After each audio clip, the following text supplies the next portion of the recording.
NFTs are digital assets, so i.e. tokens, and they represent unique digital objects. So this could be a picture, like a JPEG file, it could be a song or even a data set.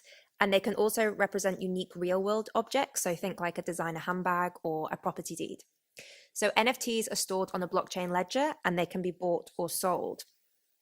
So the craze for NFTs actually started back in 2017 with the rise of a game called CryptoKitties, which is what you can see here.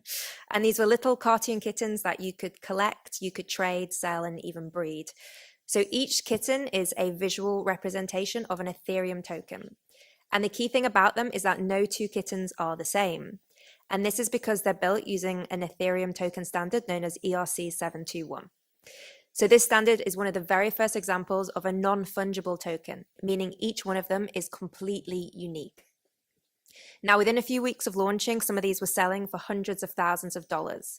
And we've had many different NFT projects since, some of them selling for millions. Some of them you might have heard about are CryptoPunks, which are like little pixelated images of punks, and also Bored Apes, which are pictures of cartoon apes looking a bit human-like. So believe it or not, this is the best image I could find of the most expensive NFT sold to date, which actually sold for $92 million. And it was called The Merge, and it was created by an anonymous digital artist.